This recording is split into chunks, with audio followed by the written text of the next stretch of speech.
எனதன்பு கும்பராசிக்கார நேயர்களுக்கு எனது இனிய வணக்கம். நம்ம இன்னைக்கு வீடியோ பதிவுக்குள்ள முழுமையா போறதுக்கு முன்னாடி முருகரை மனதார வணங்கிட்டு வீடியோ பதிவுக்குள்ள போகலாங்க.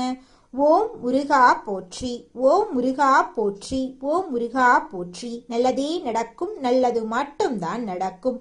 புதிய சிந்தனை, புதிய முயற்சி, இதுதான் உங்களோட அடையாளமா இருக்கு. உங்களை பொறுத்த வரைக்கும் உங்க வாழ்க்கையில எவ்வளவு பிரச்சனை வந்தாலும் அதை பத்தி துளி கூட கவலைப்பட மாட்டீங்க. ஆனா நெருங்கிய உறவின் வாழ்க்கையில ஒரு பிரச்சனை வருதுன்னு வச்சுக்கங்க, ஓடி போய் உதவி செய்யக்கூடியவங்களா நீங்க இருப்பீங்க. கும்பராசிக்காரங்க மிகவும் புதுமை சிந்தனை கொண்டவங்களா இருப்பாங்க. புதிய தொழில்நுட்பங்களை கையாளக்கூடியவங்களா இவங்க இருக்காங்க. அனைத்து உறவுகளுக்கும் எனது அன்பான தமிழ் புத்தாண்டு நல்வாழ்த்துக்களுங்க. இந்த தமிழ் புத்தாண்டு பராப வருஷம் பறந்திருக்கு. ஒவ்வொரு தமிழ் புத்தாண்டுலையும் ஜாதக ரீதியா ஜோதிடத்துல கட்டங்கள்ல நிறைய மாற்றங்கள் ஏற்படும். அதுல இந்த காலகட்டத்துல சூரியன், சந்திரன், அங்காரகன், புதன், குரு, செவ்வாய், சுக்கிரன், சனி, ராகு, கேது ஆகிய கிரகங்கள் இந்த வருஷத்துல எப்படி சஞ்சாரம் செய்ய போறாங்க, அதற்கு எப்படி நமக்கு பலன்கள் கிடைக்க போறது அப்படிங்கறத பத்தி இப்ப நாம தெரிஞ்சுக்க போறேங்க. விதவிதமான யோசனைகளை இப்ப நான் சொல்ல போறேங்க. நல்லா கவனிங்க. யோசனைகளை சொல்ல போறேன், பிடிச்சவங்க அதை பின்பற்றுங்க. இதையே நம்ம தாரக மந்திரமா எடுத்துக்கிட்டு உள்ள போயிடலாங்க. அதுவே நமக்கு லாபமா இருக்குங்க. நமக்கு இந்த யோசனையெல்லாம் பிடிக்காதுங்க. அறிவுரை கிடையாது, எப்படி நடந்துக்கணும்னு அறிவுரை கிடையாது. யோசனைங்கிறது நம்ம வெற்றி பெறதுக்கு ஒரு அழகான பாதை. நம்ம ஒரு புத்தாண்டு அப்படின்னா என்ன பண்ண போறோம்? நல்லா கவனிங்க. காலையில எழுந்திருக்கிறோம், நியூ இயர் தமிழ் புத்தாண்டு காலண்டரை கிழிப்போம், அவ்வளவுதான். வருஷா வருஷம் இது நடக்கும். வேற இதை தாண்டி வேற எதுவும் நடக்க போறது இல்லை. இந்த காலண்டர்ல ஒரு பேப்பர் மாறும். புத்தாண்டு பறந்துருச்சு, எல்லாம் சந்தோஷம். அப்படி திரும்பி பாருங்க, நம்ம வீட்டுல நேத்து ராத்திரி யாரெல்லாம் கோபமா இருந்தாங்களோ அவங்கெல்லாம் அதே கோபத்தோட தான் இருப்பாங்க. நம்ம சொந்தக்கார யாரெல்லாம் நம்ம மேல வன்மமா இருந்தானோ அவனும் அதே மாதிரி தான் இருப்பான். நமக்கு இருக்கிற நண்பர்கள் எல்லாம் நமக்கு பழைய கடனை கொடுக்காம நம்மளை ஏமாத்திக்கிட்டு இருந்தானா அப்படியே தான் இருப்பான். ஏற்கனவே 4 பேரு புதுசா பழசா ஏமாத்தி இருப்பான். இப்ப புதுசா ஏமாத்திருக்கு ஒருத்தன் ட்ரை பண்ணிக்கிட்டே இருப்பான். ஸோ இப்ப புத்தாண்டு பிறந்திருக்கு. ஏதாவது மாறணும்னு நினைச்சா நான் மட்டும்தான் மாறணும். நான் நாளையில இருந்து நல்லவனா இருக்கணும்னு நானா நினைக்கிறேன். இல்ல நாளையில இருந்து நல்ல கணக்க போடணும்னு நினைக்கிறேன். நாளையில இருந்து நான் இப்படி எல்லாம் திட்டமிட்டு வெற்றி பெறணும் அப்படின்னு நினைக்கிறேன். நான் நினைக்கிறதுனால மட்டும் என்ன நடக்க போகுது? கொஞ்சம் யோசிச்சு பாருங்க. இந்த சமூகத்துல முதல்ல ஒவ்வொரு குடும்பத்திலையும் அங்க உங்களுக்கு ஒரு 4 பேராவது ஒரு குடும்பத்துல இருப்போம். குறைஞ்சது 3 பேராவது இருப்போம். 3 பேர் இருக்கிறதுனாலதான் புருஷன் பொண்டாட்டி ஒரு புள்ள, இதுதான் குடும்பம். புருஷன் பொண்டாட்டி 2 பேராவது ஒரு குடும்பம். இதுக்கு அடுத்தது மாமனார் மாமியார், இப்படி இருப்பாங்க. எல்லாரும் மாறுவாங்களா? எல்லாருக்கும் முதல்ல இன்னைக்கு புத்தாண்டு தெரியணும். இன்னைக்கு புத்தாண்டு, இன்னையில இருந்து நான் சில சபதங்கள் எடுத்துக்கிறேன்.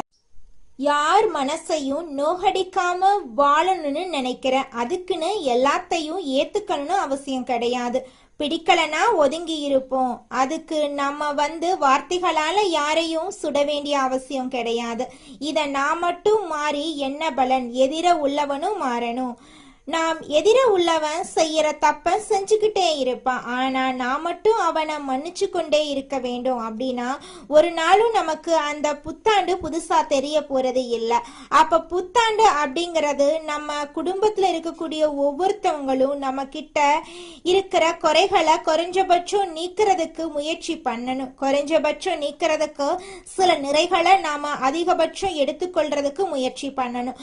அதுக்கு முதல்ல என்ன பண்ணணும்? இந்த பராப வருஷத்திலிருந்து நாம செய்ய வேண்டிய முதல் ஒரு சபதம், எல்லாரையும் பாராட்ட ஆரம்பிப்போம். எல்லாரையும் பாராட்ட ஆரம்பிச்சுட்டா அவன் ஏதாவது ஒரு சின்ன நல்லது செய்வான். அப்பா ஒரு நல்லது செய்வாரு, அம்மா ஒரு நல்லது செய்வாங்க, பையன் ஒரு நல்லது செய்வாங்க.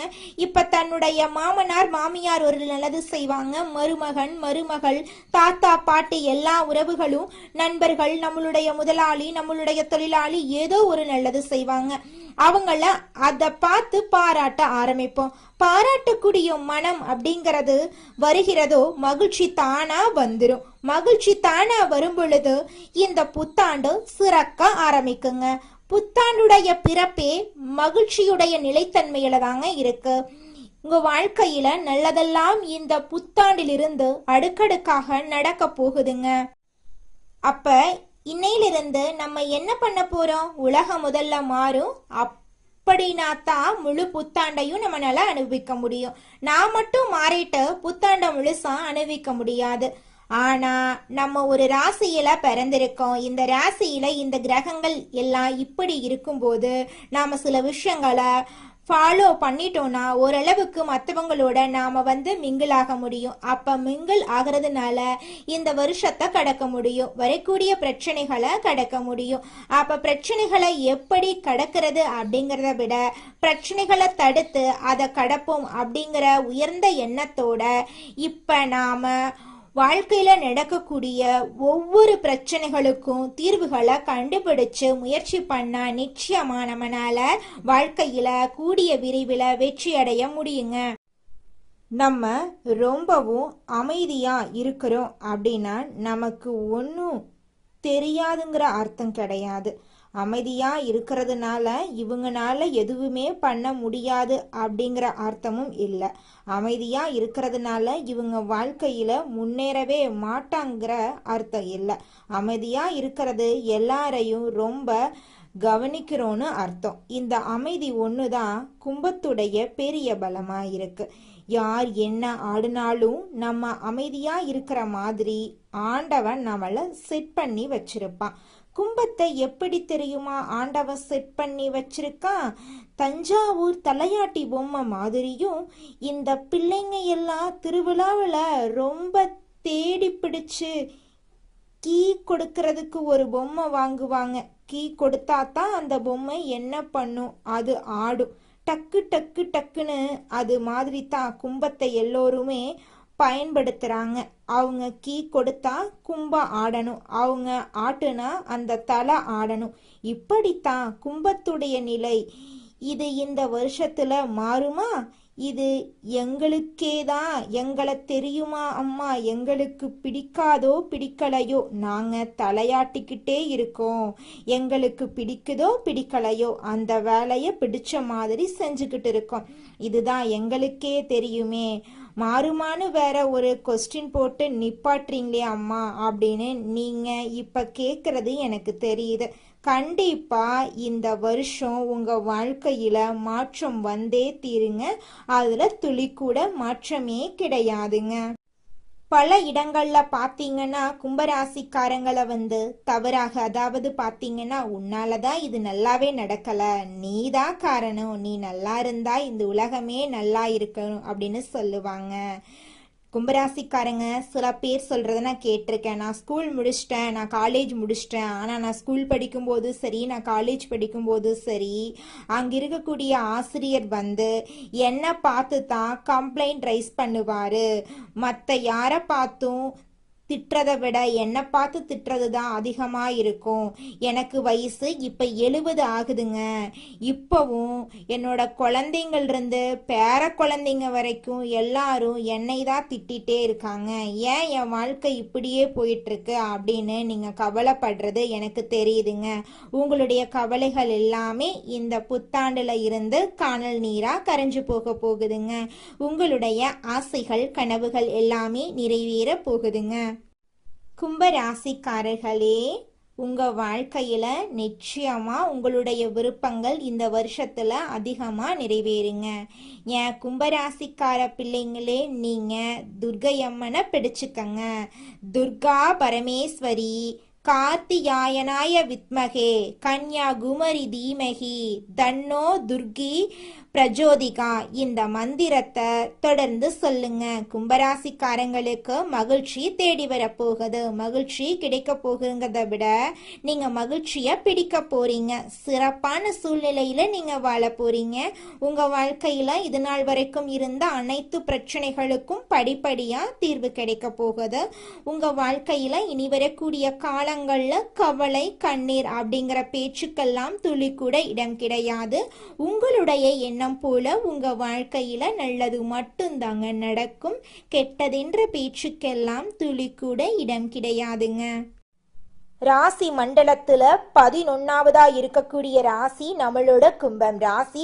நம்மளோட கும்பம் ராசியுடைய அதிபதி சனி பகவான். அவிட்டம் 3, 4ஆம் பாதம், சதயம், பூரட்டாதி 1, 2, 3ஆம் பாதங்களை உள்ளடக்கியது தாங்க நம்மளோட கும்பம் ராசி. கும்பம் ராசிக்காரர்களுக்கு நட்பு ராசியா இருக்கக்கூடியவங்க யாருன்னு பார்க்கலாங்க. மிதுனம், துலாம், தனுசு, மேஷம் இவங்க எல்லாரும் நட்பு ராசியா இருக்காங்க. கும்பம் ராசிக்காரங்க புத்திசாலியா இருப்பாங்க. தங்களுடைய இனிமையான பேச்சால அனைவரையும் கவரக்கூடிய ஆற்றல் இவங்க கிட்ட இருக்கு. உண்மையானவங்களா இவங்க இருப்பாங்க. உண்மைக்கு புறம்பா நேர்மைக்கு புறம்பா எந்த காலத்திலையும் எந்த ஒரு செயலையும் இவங்க செய்ய மாட்டாங்க. இவங்களை பொறுத்த வரைக்கும் தன்னுடைய வாழ்க்கையில 1000 கஷ்டம் வந்தாலும் அதை பத்தி துளி கூட கவலைப்பட மாட்டாங்க. ஆனா நெருங்கிய உறவுக்கு ஒரு கஷ்டம் வருதுன்னு வச்சுக்கோங்க, ஓடி போய் உதவி செய்யக்கூடியவங்களா இவங்க இருப்பாங்க. அடுத்ததாக நம்முடைய கும்பம் ராசியில் இருக்கக்கூடிய ஒவ்வொரு நட்சத்திரக்காரர்களுக்கும் இந்த மாதம் எப்படி இருக்குன்னு பார்க்கலாங்க. நம்மளோட கும்பம் ராசியில் இருக்கக்கூடிய முதலாவது நட்சத்திரம் அவிட்டம். உங்களுக்கு இந்த மாதம் எப்படி அமைஞ்சிருக்கு அப்படின்னு பார்க்கலாங்க. அவிட்டம் நட்சத்திரத்தில் பிறந்தவங்க தைரியம், நீதி, நேர்மை உடையவங்க. இவங்களுடைய வாழ்க்கையில இந்த காலகட்டத்தில் சுபகாரியங்கள் நடக்க போகுது. வேலை, தொழில் மற்றும் படிப்புல மாற்றங்கள் ஏற்பட போகுது. வண்டி வாகனம் வாங்கக்கூடிய யோகம் ஏற்பட போகுது. திருமணம் ஆகாதவங்களுக்கு திருமண தடை நீங்கி உங்களுக்கேற்ற சரியான வாழ்க்கை துணையோடு திருமணம் நடக்க போகுது. குழந்தை பாக்கியம் இல்லாதவர்களுக்கு குழந்தை பாக்கியம் கிடைக்க போகுதுங்க. பூர்வீக சொத்து ரீதியாக இருந்த அனைத்து பிரச்சனைகளுக்கும் தீர்வு கிடைக்க போகுது. உங்களுக்கு வரவேண்டிய பூர்வீக சொத்து உங்க கையில வந்து சேர போகுதுங்க. உங்க குடும்பத்துல சுபகாரியங்கள் அடுக்கடுக்கா நடக்க போகுதுங்க. உங்களுடைய மனக்கவலைகள் காணல் நீரா கரைஞ்சு போக போகுதுங்க. அடுத்ததாக நம்மளோட கும்பம் ராசியில் இருக்கக்கூடிய நட்சத்திரம் சதயம். உங்களுக்கு இந்த மாதம் எப்படி அமைஞ்சிருக்கு அப்படின்னு பார்க்கலாங்க. சதயம் நட்சத்திரத்தில் பிறந்தவங்க கற்பனை திறன் மிக்கவங்க. திருமணம் சார்ந்த விஷயங்கள் சிறப்பாக அமைய போகுதுங்க. காதல் திருமணம், 2வது திருமணம் நடக்க வாய்ப்பு இருக்கு. உங்களுடைய ஆசைகள் கனவுகள் எல்லாமே நிறைவேற போகுது. படிச்சு முடிச்சுட்டு வேலை தேடிட்டு இருக்க இளைஞர்களுக்கு படிப்புக்கும் தகுதிக்கும் ஏற்றார் போல வேலை கிடைக்க போகுது. குடும்பத்துல சுபகாரியங்கள் நடக்க போகுது. குழந்தை பாக்கியம் இல்லாதவர்களுக்கு குழந்தை பாக்கியம் கிடைக்க போகுது. பூர்வீக சொத்து ரீதியாக இருந்த அனைத்து பிரச்சனைகளுக்கும் தீர்வு கிடைக்க போகுது. உங்களுக்கு வரவேண்டிய பூர்வீக சொத்து உங்க கையில வந்து சேர போகுதுங்க. உங்க வாழ்க்கையில இது நாள் வரைக்கும் இருந்த அனைத்து பிரச்சனைகளுக்கும் தீர்வு கிடைக்க போகுதுங்க. உங்க குடும்பத்துல சந்தோஷமும் நிம்மதியும் உங்களுக்கு கிடைக்க போகுதுங்க. அடுத்ததாக நம்மளோட கும்பம் ராசியில் இருக்கக்கூடிய நட்சத்திரம் பூரட்டாதி நட்சத்திரம். உங்களுக்கு இந்த மாதம் எப்படி இருக்குன்னு பார்க்கலாங்க. பூரட்டாதி நட்சத்திரத்தில் பிறந்தவங்க பொறுமை, அமைதி, ஒழுக்கம் உடையவங்க. வேலையில் இருந்த பிரச்சனை நீங்க போகுது. கல்வி, வேலை, தொழில், வெளிநாட்டு பயணங்கள் சிறப்பாக இருக்க போகுது. கடன் மற்றும் எதிரி தொல்லைகள் இருக்காதுங்க. சுக்கிர பகவானுடைய கிரக பெயர்ச்சி கும்பம் ராசிக்கு மிகப்பெரிய வெற்றியை தரப்போகுது. திருமணம் ஆகாதவர்களுக்கு திருமண தடை நீங்கி உங்களுக்கேற்ற சரியான வாழ்க்கை துணையோடு திருமணம் நடக்க போகுது. குழந்தை பாக்கியம் இல்லாதவர்களுக்கு குழந்தை பாக்கியம் கிடைக்க போகுதுங்க. பூர்வீக சொத்து ரீதியாக இருந்த அனைத்து பிரச்சனைகளுக்கும் தீர்வு கிடைக்க போகுது. உங்களுக்கு வரவேண்டிய பூர்வீக சொத்து உங்க கையில வந்து சேரப்போகுதுங்க. உங்களுடைய உடல்நிலை ஆரோக்கியமா இருக்க போகுதுங்க. படிச்சு முடிச்சுட்டு வேலை தேடிட்டு இருக்க இளைஞர்களுக்கு படிப்புக்கும் தகுதிக்கும் ஏற்றார் போல நல்ல வேலையெல்லாம் கிடைக்க போகுதுங்க. உங்களுடைய குடும்பத்துல சந்தோஷமும் நிம்மதியும் அதிகரிக்க போகுதுங்க. நாம நல்லா இருக்கணும் அப்படின்னா நமக்கு பிடிச்ச விஷயங்களை நாம சிந்திக்க ஆரம்பிப்போம். பிடிச்ச விஷயங்களை மட்டும் செய்யலாம். நமக்கு பிடிச்ச மாதிரி வாழ ஆரம்பிப்போம். மற்றவங்களை ரொம்ப மைண்ட்ல எடுத்துக்கிட்டு நம்மளோட சந்தோஷத்தை தொலைச்சிட வேண்டாம். இந்த உலகம் ஒரு சூது கவக்கூடிய உலகமா இருக்கு. இந்த குடும்பங்கள் சூது கவக்கூடிய குடும்பங்களா இருக்கு. குடும்ப உறுப்பினர்களும் அப்படித்தான் நடந்துக்கிறாங்க. நிறைய பேர் வீட்டுல பொய் சொல்றாங்க, உண்மையா இருக்கிற மாட்டேங்கிறாங்க. ஒட்டு மொத்த ஒரு உலகத்தையும் நம்மளோட ஒரு ஆளால திருத்தலாம் முடியாதுங்க. எல்லோரும் திருந்துறதுக்கு முயற்சி பண்ணாதான் எல்லாரையும் திருத்த முடியும். அதனால இந்த வருஷ பரப்புல இருந்து ஒண்ணு செய்யலாங்க. எல்லோரிடமும் எல்லார்கிட்டையும் எதிர்பார்க்காம நம்ம நடந்துக்கிறத பார்த்து அவங்க நடந்துக்கிற அளவுக்கு நாம சில மாற்றங்களை உண்டு பண்ணுவோம். நம்ம நல்லதா நடந்துக்க ஆரம்பிப்போம். இந்த உலகமும் நல்ல விதமா நடந்துக்க ஆரம்பிக்கும். ஸோ நம்ம விதை எதை போடுறோமோ அதை கண்டிப்பா பயிர் அறுவடை செய்வோம். இந்த வருஷம் ரொம்ப சிறப்பா இருக்கும். எல்லாரும் உடல் நலத்தோட சந்தோஷமான வாழ்க்கைய வாழ போறீங்க. களையாத கல்வி, குறையாத வயது, கவடு வராத நட்பு, கன்றாத வளமை, குன்றாத இளமை, கழுவினி இல்லாத உடல், சடியாத மனம், அன்பகலாத கணவன் மனைவி உறவு, நண்பர்கள். ஏன்னா நான் கொஞ்சம் மாத்தித்தான் இந்த இடத்துல சொல்றேன். எல்லாமே இதுல வரணும்னா அன்பகலாத, தவறாத சந்தானம், தாழாத கீர்த்தி, மாறாத வார்த்தை, தடைகள் வராத கொடை, நம்ம கொடுக்கறத கூட இன்னொருத்தன் தடுத்து நிறுத்திடக்கூடாது. தடைகள் வராத கொடை, தொலையாத நிதி, இதயம் கோணாத கோல், ஒரு துன்பமில்லாத நல்வாழ்வு கிடைக்க பராசக்தி அபிராமி அன்னையை வணங்கி நம்மளுடைய புத்தாண்டை தொடங்கலாங்க. நிச்சயமாக நம்மளுக்கு இந்த புத்தாண்டுல நல்லது தாங்க நடக்கும். இந்த புத்தாண்டு சிறப்பாக இருக்கும். மன நம்பிக்கையும் மன தைரியமும் முதல்ல நம்ம விதைக்கலாம். எதுவும் நம்மளால் முடியும். நன்மையும் தீமையும் நம்மளாதான் வருது. நம்ம செயலாலதான் வருது, சொல்லாலதான் வருது. நல்லதே செய்வோம், நல்லதை செய்வோம், நல்லதே நடக்கும். உங்க வாழ்க்கையில மேலும் நல்லதெல்லாம் நடக்க நீங்க செய்யக்கூடிய பரிகாரம் என்னன்னு பார்த்தீங்கன்னா, உங்க வீட்டுக்கு பக்கத்துல இருக்கக்கூடிய கண்ணு தெரியாத குழந்தைங்களுக்கு உங்களால முடிஞ்ச உதவிகளை செஞ்சுக்கிட்டு வாங்க. உதவி செய்யணும் அப்படிங்கிறதுக்காக நீங்க லட்சக்கணக்கில் செலவு பண்ணணும் அப்படிங்கிற அவசியம் கிடையாது. உங்களால முடிஞ்ச அளவுக்கு ஒரு பேனா வாங்கித்தாங்க, ஒரு பென்சில் வாங்கித்தாங்க. இந்த உதவியை செய்யறதன் மூலமா உங்க வாழ்க்கையில நீங்க செஞ்ச பாவங்கள் எல்லாம் குறைய போகுது. உங்களுடைய வாழ்க்கையே சொர்க்க வாழ்க்கையா மாறிடுங்க. நல்லதே நடக்கும். நல்லது மட்டும்தான் நடக்கும். நன்றி, வணக்கம்.